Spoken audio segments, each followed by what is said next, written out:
శుక్లాం బ్రహ్మ విచారసార పరమాద్యాం జగద్వ్యాపినీం వీణా పుస్తకధారిణీం అపయదాం జాడ్యాంధకారాపహాం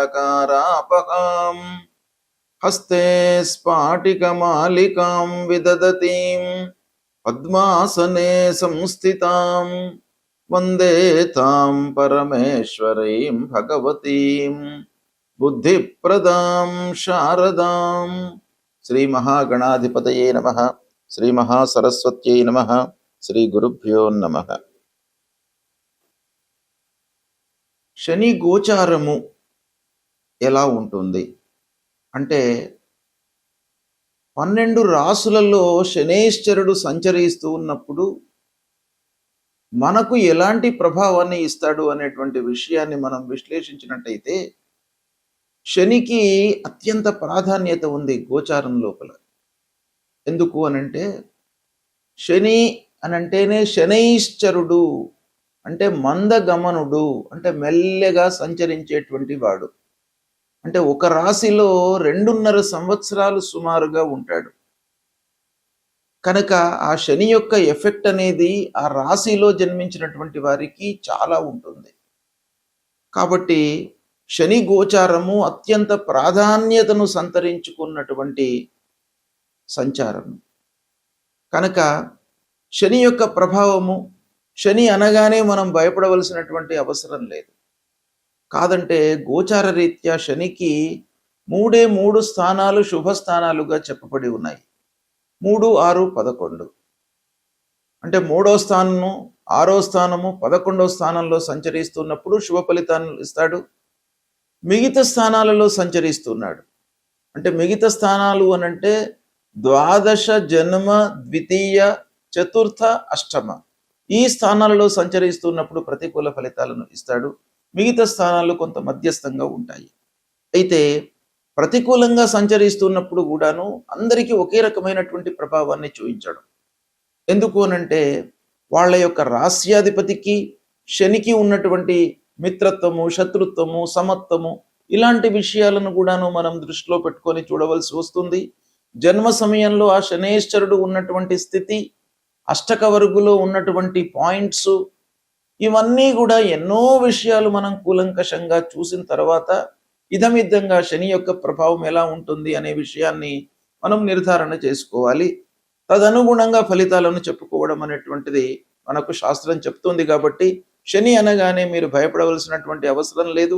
శని ప్రత్యేకంగా మిమ్మల్ని శిక్షించడు, మీ లోపల ఒక శిక్షణను తీసుకువస్తాడు. అంటే కష్టాలు నష్టాలు చూయించినప్పటికీ మిమ్మల్ని ఒక జీవితంలో మంచి మార్గంలోకి తీసుకురావడానికి చేయవలసినటువంటి పనులన్నీ కూడాను మీతోని చేయిస్తాడు, ఒక అనుభవాన్ని ఇస్తాడు. గనక శనైశ్వరుడి యొక్క గోచారము చాలా ప్రభావాన్ని చూయించేటువంటిది. మకర రాశి వారికి శని గోచారం ఎలా ఉందో తెలుసుకుందాము. మకర రాశికి శనైశ్వరుడు అధిపతి అంటే స్వరాశి. శని యొక్క గోచారం గురించి మనం ఆలోచిస్తున్నాము. కనుక శని మీనరాశిలో సంచరిస్తున్నాడు. అలాంటి శని మకర రాశి జాతకులకు మిత్రుడు అంటే స్వరాశ్యాధిపతి కూడాను శనే కాబట్టి చాలా మంచి ఫలితాలను ఇచ్చేటువంటి అవకాశాలే ఎక్కువగా ఉంటాయి. తన స్వంత రాశి గనక శనీశ్వరుడు మకర రాశిలో జన్మించినటువంటి వారికి సహజంగా మంచి ఫలితాలను ఇచ్చేటువంటి అవకాశాలు ఉంటాయి. దుస్థానాలలో ఉన్నప్పటికీ సహజంగా మంచి ఫలితాలనే ఇస్తాడు.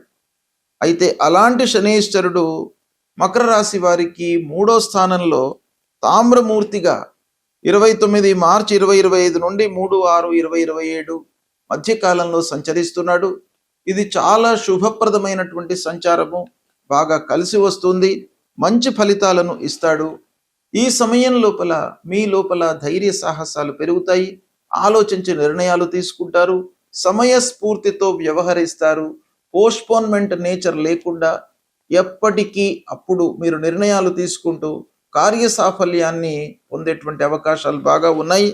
ఇకపోతే ప్రయాణాలు కలిసి వస్తాయి. అన్నదమ్ములు, సోదరులు, ఆత్మీయులు, బంధువులు వీళ్ళందరితో కూడాను మీకు బాంధవ్యం బాగా పెరుగుతుంది. వాళ్ళ మూలకంగా మీకు మంచి ఆలోచనలు, సూచనలు, సహాయము అందేటువంటి అవకాశాలు కనబడుతున్నాయి. ప్రయత్నాలు ఫలిస్తాయి. మీరు చేసేటువంటి ప్రయత్నాలు, ఉద్యోగ ప్రయత్నాలే కానివ్వండి, పిల్లల యొక్క సెటిల్మెంటు, వాళ్ళ చదువు, ఉద్యోగము, విదేశీ ప్రయాణము, వివాహాది శుభకార్యాల విషయం లోపల చేసేటువంటి ప్రయత్నాలు, ఇవన్నీ కూడాను మీకు ఈ సమయంలో కలిసి వచ్చేటువంటి అవకాశాలు ఉన్నాయి. ముఖ్యంగా మీకు స్నేహితులతో, బంధువులతో కమ్యూనికేషన్ అనేది బాగా డెవలప్ అవుతుంది. అంటే ఒక ఆత్మీయ తత్వము ఈ సమయం లోపల మీకు పెరిగేటువంటి అవకాశాలు బాగా కనబడుతున్నాయి. వ్యాపారంలో ఉన్నటువంటి వారికి అభివృద్ధి కనబడుతుంది. ధైర్యంతో ముందుకు వెళ్తారు. శ్రమకు తగినటువంటి ప్రతిఫలం గోచరిస్తుంది. అన్ని విషయాలలో విజయాలను పొందేటువంటి అవకాశాలు కనబడుతున్నాయి. కొత్త అవకాశాలు కూడాను ఈ సమయంలో మీకు వస్తాయి. వాటిని సద్వినియోగపరుచుకుంటారు. ఆదాయం తద్వారా మీకు పెరిగేటువంటి అవకాశము ఉంది.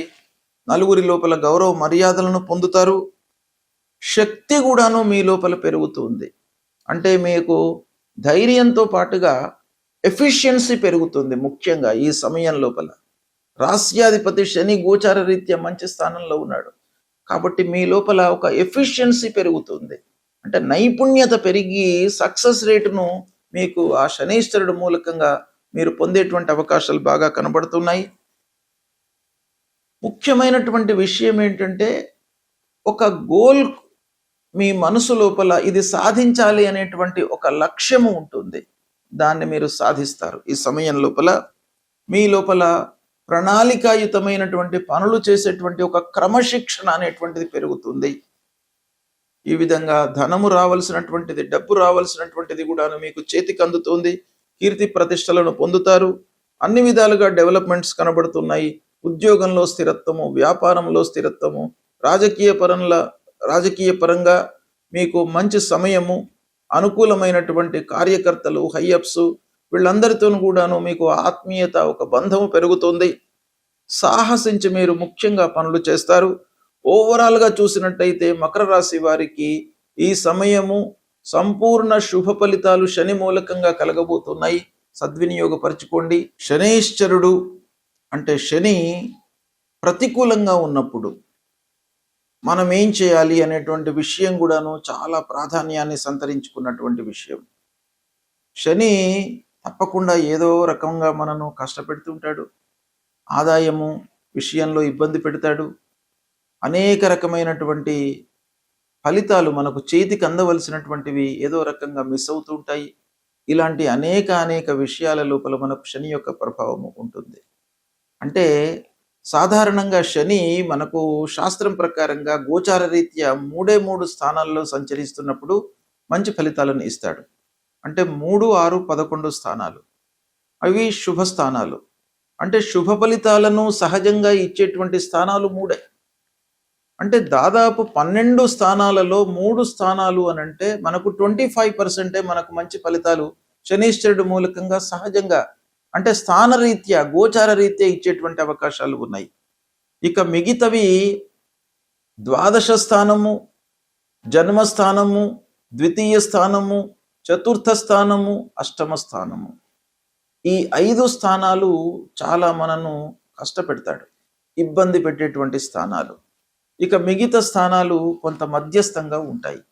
ఈ విధంగా మనము శని యొక్క స్థానాలను క్లాసిఫై చేసుకోవడము చాలా అవసరము. ఏ స్థానాలలో ఉన్నాడు అనేటువంటి విషయాన్ని మనం గమనించి దానికి అనుగుణంగా పరిహారాలు చేసుకోవాలి. అయితే శనైశ్వరుడికి మనం ఏం పరిహారాలు చేసుకోవాలి అని అంటే, ప్రథమంగా మన చేతిలో ఉన్నటువంటి విషయాలపైన మనం మనసు నిలపాలి. ఏం చేయాలి? ధైర్యము, సాహసము. ధైర్యే సాహసే లక్ష్మి. అంటే ధైర్యంతో మనం స్టెప్స్ తీసుకోవాలి, ఆలోచనను జోడించాలి. అంటే సాహసము, కేవలం సాహసం మనకు ఫలితాలను ఇవ్వదు. సాహసంతో పాటుగా కొంత మనకు బుద్ధి, విచక్షణ, ఆలోచనను కూడాను జోడించినట్టయితే సత్ఫలితాలను ఇస్తాడు. శని మూలకంగా కలిగేటువంటి దుష్ప్రభావము తగ్గుతుంది. అంతేకాకుండా శని బాగలేనప్పుడు మనము దైవానుగ్రహం కొరకై చేయవలసినటువంటి కార్యక్రమాలు కూడాను చాలా ఉన్నాయి. వాటిని కూడాను మనం దృష్టిలో పెట్టుకొని శనికి సంబంధించినటువంటి మూల మంత్రాన్ని ప్రతినిత్యం కూడాను మీరు చదువుకోండి. నీలాంజన సమాభాసం రవిపుత్రం యమాగ్రజం ఛాయా మార్తాండ సంభూతం తం నమామి శనీశ్వరం అనేటువంటి మూల మంత్రాన్ని ప్రతినిత్యం చదువుకోండి. ఆంజనేయ స్వామి దేవాలయానికి వెళ్ళండి. ఆంజనేయ స్వామి యొక్క అనుగ్రహాన్ని పొందండి. హనుమాన్ చాలీసా పారాయణం చెయ్యండి. నువ్వుల నూనె, ఇనుప ముక్క, నల్లటి వస్త్రము ఇవి దానంగా ఇవ్వండి. మీకు అనుకూలమైనట్టయితే ఒకరికి ఇద్దరికి శనివారం రోజున అన్నదానం చేయండి. అంటే నీడీ పర్సన్స్ ఎవరైతే ఉన్నారో, ఆకలితో అలమటించేటువంటి వాళ్ళు, ఇబ్బంది పడుతున్నటువంటి వాళ్లకు డబ్బులు ఇవ్వకుండా మీరు అన్నం పెట్టించండి వాళ్లకు. తద్వారా మీకు ఆ శని యొక్క దుష్ప్రభావం తగ్గుతుంది. ఈ పరిహారాలను చేసుకోండి. శని మిమ్మల్ని ఏమీ చేయడు. మీరు శని గురించి బాధపడవలసినటువంటి అవసరం లేదు. శని మీ లోపల ఒక క్రమశిక్షణను తీసుకువస్తాడు, గుణపాఠాలను నేర్పిస్తాడు. కాబట్టి శని అనగానే మీరు భయపడకుండా ఫలితాలపై, ప్రభావంపై, మీ యొక్క ఎఫర్ట్స్పై మీరు మనసు పెట్టండి. మీకు సత్ఫలితాలు కలుగుతాయి. శుభం.